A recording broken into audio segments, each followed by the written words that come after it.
Price determination. अब हमने धीरे धीरे माइक्रो इकोनॉमिक्स के इस पॉइंट ऑफ टाइम तक सारे चैप्टर्स पढ़ चुके हैं। This is the last chapter of micro economics, और तुम कह सकते हो लास्ट होने के साथ साथ this is kind of the most important chapter, not in the terms of difficulty. मतलब ये चैप्टर ऐसा कोई डिफिकल्ट नहीं है, इसमें एक सिंपल सा कॉन्सेप्ट है जो मैं इस वीडियो के थ्रू समझा दूंगा। इसको मैं इंपॉर्टेंट इसलिए कह रहा हूँ क्योंकि जो माइक्रो इकोनॉमिक्स की कोर है वो हम इस चैप्टर में पढ़ रहे हैं। माइक्रो इकोनॉमिक्स का गोल होता है टू डिटरमाइन द प्राइस। अगर तुमने फर्स्ट चैप्टर ध्यान से पढ़ा भी हो, फर्स्ट चैप्टर में you also get a introduction to micro economics, जिसमें बताते हैं micro economics is also called as price theory. ऐसा उसे क्यों कहा जाता है? क्योंकि the goal of micro economics is to determine the price using the forces of demand and supply. इसीलिए माइक्रो इकोनॉमिक्स में अभी तक हमने जितने भी कॉन्सेप्ट्स पढ़े, हमने पढ़ा कि डिमांड के, हमने जो वेरियस कॉन्सेप्ट्स है they were related to demand, उसमें हमने बेसिकली बिहेवियर ऑफ कंज्यूमर पढ़ा। So what we did up until this point was we studied demand in which we studied the behaviour of the consumer. Similarly we studied the concepts related to supply, जिसमें हमने पढ़ा the behaviour of the firms, the behaviour of the producers. But इन दोनों concepts demand और supply को individual पढ़ने से इतना ज़्यादा फायदा नहीं होता। इन दोनों कॉन्सेप्ट्स को अगर हम मर्ज कर दें, इन दोनों कॉन्सेप्ट्स को अगर टुगेदर पढ़ा जाए, if you studies both of these concepts together, then we can determine the price through market equilibrium.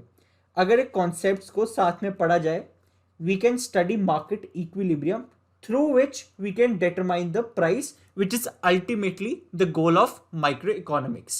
अब वो प्राइस कैसे डिटरमाइन होता है वो हम आगे समझते हैं। Alright, let's start. So will try and understand how to find the market equilibrium under the case of perfect competition. याद रखना, हम मार्केट इक्विलिब्रियम सिर्फ परफेक्ट कंपटीशन मार्केट के लिए पढ़ने वाले हैं और किसी मार्केट के लिए नहीं पढ़ रहे। ठीक है, सबसे पहले डेफिनेशन से स्टार्ट करते हैं।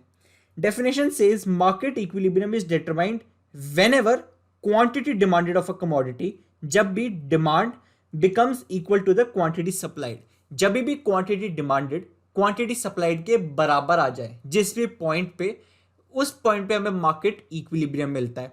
उस इक्विलिब्रियम के कॉरेस्पॉन्डिंग जो भी प्राइस होगा वो होता है असली प्राइस जो हम डिटरमाइन करना चाहते हैं। इस चीज को ग्राफिकली समझते हैं, थ्योरेटिकली इतना समझ नहीं आएगा। लेट्स से हम अपना एक्स वाई एक्सिस प्लॉट करते हैं। लेट्स से हम कुछ पॉइंट्स लेते हैं, उनको जॉइन करके we get our demand curve D D. Similarly कुछ और पॉइंट्स प्लॉट करते हैं, let's say we get our supply curve S S. हमने अपना डिमांड कर्व प्लॉट कर दिया, सप्लाई कर्व प्लॉट कर दिया। अब इस चैप्टर से पहले पहले हम डिमांड कर्व अलग पढ़ते थे, सप्लाई कर्व अलग पढ़ते थे।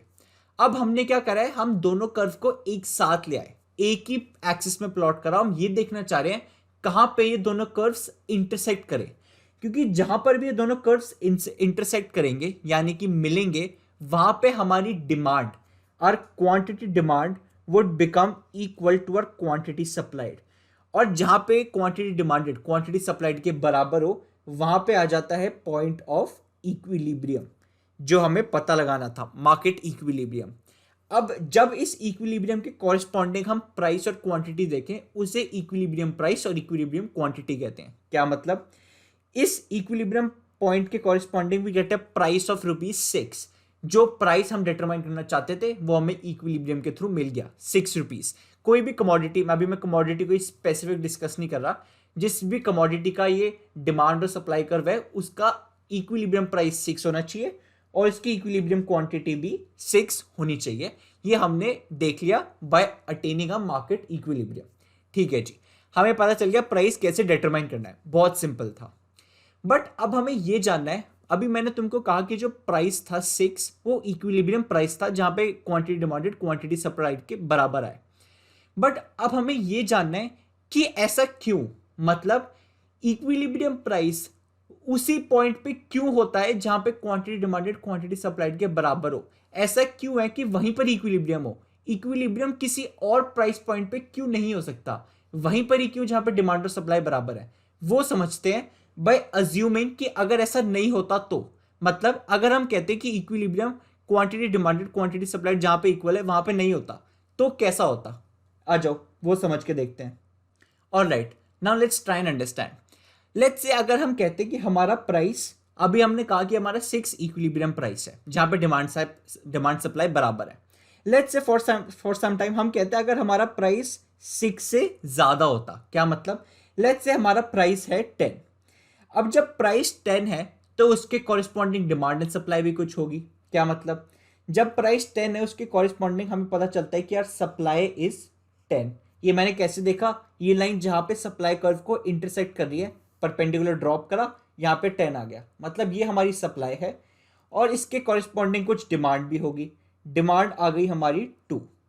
मतलब कि व्हेन प्राइस इज 10, हमारी डिमांड एंड सप्लाई क्या है, डिमांड है 2, सप्लाई है 10। मतलब जब हमने प्राइस 6 से 10 इंक्रीज करा, प्राइस इंक्रीज करा, तो ऑब्वियसली डिमांड तो गिरेगी, क्योंकि कोई चीज़ महंगी हो रही है तो लोग कम डिमांड करेंगे। पर अगर कोई चीज़ महंगी होगी तो सप्लायर खुश होंगे, सप्लायर और ज़्यादा सप्लाई करेंगे, तो सप्लाई 10 है। तो हमारा सिनेरियो कुछ ऐसा है, हमारी जो सप्लाई है वो डिमांड से ज़्यादा है, there is an excess supply, और यही रीज़न है इस सिचुएशन को we call it as excess supply. इस सिचुएशन में जो सप्लाई है वो ज़्यादा है एज कंपेयर टू डिमांड। ठीक है जी, ये सिचुएशन तो समझ आ गई। अब जब भी मार्केट में सप्लाई ज़्यादा होती है किसी भी कमोडिटी की, मतलब उस मार्केट में वो प्रोडक्ट आए जा रहा है, आए जा रहा है, आए जा रहा है, सप्लायर उसे प्रोड्यूस करे जा रहे हैं, बट जो कंज्यूमर्स हैं वो इतनी डिमांड ही नहीं कर रहे। कंज्यूमर्स कह रहे हैं हमें इतना चाहिए ही नहीं। तो अगर कोई प्रोडक्ट मार्केट में आए जा रहा है पर उसकी डिमांड नहीं है, क्या होगा, this situation of excess supply would lead to a fall in the price of commodity. उस कमोडिटी का प्राइस ही गिर जाएगा क्योंकि डिमांड ही नहीं है। अब जब उस कमोडिटी का प्राइस गिरेगा तो दो चीजें होंगी, क्या मतलब, जब भी प्राइस गिरेगा तो क्या होगा, डिमांड पे कैसा इफेक्ट आएगा, और डिमांड वुड इंक्रीज। प्राइस और डिमांड में इनवर्स रिलेशनशिप होता है, मतलब अगर कोई चीज सस्ती हो रही है तो उसकी डिमांड बढ़ेगी, so a decrease in price would lead to a increase in demand. इसको ग्राफिकली भी देखो, हम कह रहे हैं हमारी डिमांड बढ़ेगी, हम डिमांड कर्व पे नीचे की तरफ मूव करेंगे। जब भी तुम डिमांड कर्व पे नीचे की तरफ मूव करते हो, demand curve is a downward sloping curve, तो अगर नीचे की तरफ मूव कर रहे हैं तो डिमांड बढ़ रही है, हेंस हमने ग्राफिकली देख लिया। अब जब प्राइस गिरेगा तो एक और इफेक्ट होगा, वो क्या होगा, हमारा सप्लाई पे। जब प्राइस गिरेगा तो सप्लाई गिरेगी, प्राइस और सप्लाई में डायरेक्ट रिलेशनशिप होती है, hence our supply would fall.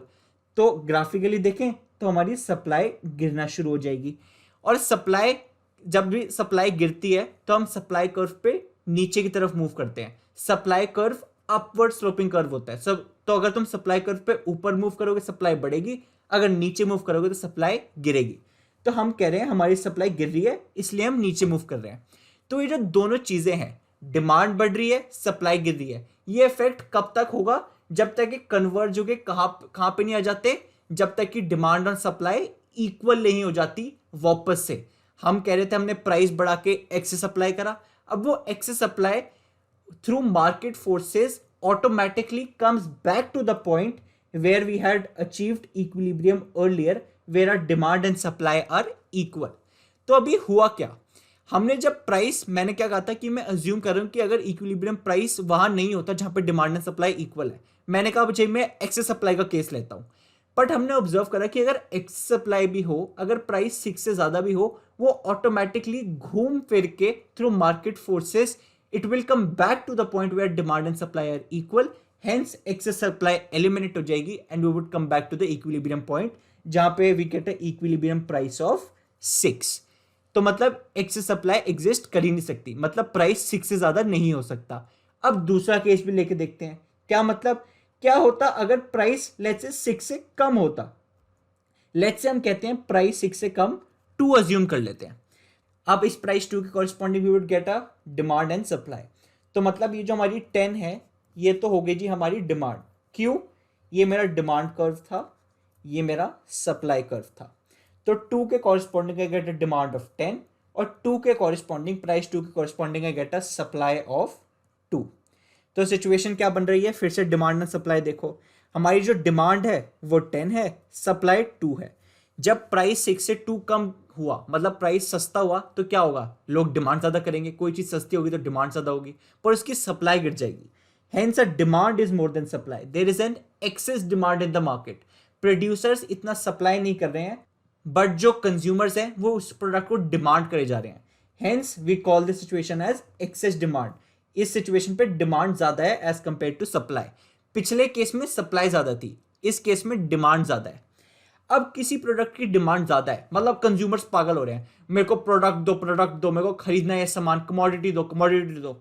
जो कंज्यूमर्स है वो मार्केट में जाके पागल हो जा रहे हैं, बट सप्लायर बहुत ही कम प्रोड्यूस कर रहे हैं।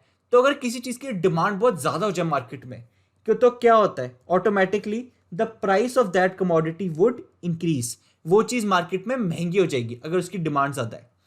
अब जब कोई भी प्रोडक्ट महंगा हो तो उसके पीछे दो चीजें हो सकती हैं। क्या मतलब, जब कोई चीज महंगी हो तो क्या होगा, सबसे पहले उसकी डिमांड गिर जाएगी। कोई चीज पहले महंगी होती है तो उसके लोग कम डिमांड करेंगे। अब इस चीज को अगर ग्राफिकली देखूं, माई डिमांड वुड स्टार्ट फॉलिंग। मैं डिमांड कर्व पे ऊपर की तरफ मूव कर रहा हूं। डिमांड कर्व डाउनवर्ड स्लोपिंग होता है, मैं उल्टा चल रहा हूं, मतलब मैं डिमांड कम कर रहा हूं। और सिमिलरली जब प्राइस बढ़ेगा तो एक और चीज होगी, हमारी सप्लाई बढ़ने लग जाएगी। प्राइस और सप्लाई में डायरेक्ट रिलेशनशिप होता है। कोई चीज महंगी होगी, सप्लायर और प्रोड्यूस करना चाहेंगे, तो हमारी सप्लाई बढ़ना शुरू हो जाएगी। हम सप्लाई कर्व पे ऊपर चलना शुरू हो जाएंगे। Supply curve is upward sloping. तो ये जो इफेक्ट है, decrease in demand and increase in supply, ये ऐसे चलता रहेगा। कब तक, जब तक कि डिमांड और सप्लाई इक्वल नहीं आ जाती, यानी कि जब तक हम इक्विलिब्रियम पॉइंट पे वापस नहीं आ जाते, जिस पॉइंट पे हमारा क्या प्राइस आया था, 6। तो मतलब जो एक्सेस डिमांड की भी सिचुएशन है वो भी मार्केट में एग्जिस्ट नहीं कर सकती। ना प्राइस 6 से ज्यादा हो सकता है, ना प्राइस 6 से कम हो सकता है। प्राइस कहां पे फिक्स रहने वाला है, 6 पे, जहां पे हमें क्या अटेन हो रहा है, इक्विलिब्रियम। तो मैं इसके थ्रू ये एक्सप्लेन करना चाह रहा था कि हमेशा इक्विलिब्रियम वहां पे होगा जहां पे डिमांड एंड सप्लाई इक्वल हो और उसके कॉरिस्पॉन्डिंग हमें प्राइस मिलेगा। ना प्राइस इक्विलिब्रियम से ज्यादा ना कम, मार्केट फोर्सेस उसे ऑटोमेटिकली इक्विलिब्रियम पे ले आएंगे। ये कॉन्सेप्ट था प्राइस डिटर्मिनेशन का। I hope the concept is clear. ये कहानी है एक मुंडे डी और एक कुड़ी एस दी। डी जिंदगी में नीचे की ओर चलता था और एस ऊपर की ओर। दोनों की राह बिल्कुल अलग थी, पर दोनों जब भी अपने रास्ते पर चलते, एक चौक ऐसा आया जहां पे दोनों का मिलन हो गया। डी ने धीरे से एस को देखा और एस हौले से शर्माई और आंखों ही आंखों में उन्हें प्यार हो गया। ये प्यार सच्चा था, ये प्यार अटूट था। एस बोली, एजी कभी दूर ना जाना। डी बोला, कभी नहीं। जिस चौक पे वो मिले, उन्होंने उस चौक को अपना प्यार की निशानी बना दिया और उस चौक को नाम दे दिया इक्विलिब्रियम। ये वो पॉइंट है जहाँ पे वो शांति से, प्यार से, इक्विलिब्रियम स्टेट में शांति से बैठ सकते थे। और उन्होंने ये डिसाइड करा कि ज़िंदगी में कुछ हो जाए, किस्मत चाहे उन्हें कहीं पर भी ले जाए, वो लौट कर वहीं अपने आप आएंगे। किस्मत ने उन्हें कई बार अलग करने की कोशिश की, फिर चाहे हो वो एक्सेस सप्लाई या एक्सेस डिमांड, पर उनका प्यार इतना सच्चा था कि वो कभी अलग हो ना पाए। वो हमेशा साथ अपने इक्विलिब्रियम पॉइंट पे प्यार के साथ चलते रहे, चलते रहे, चलते रहे।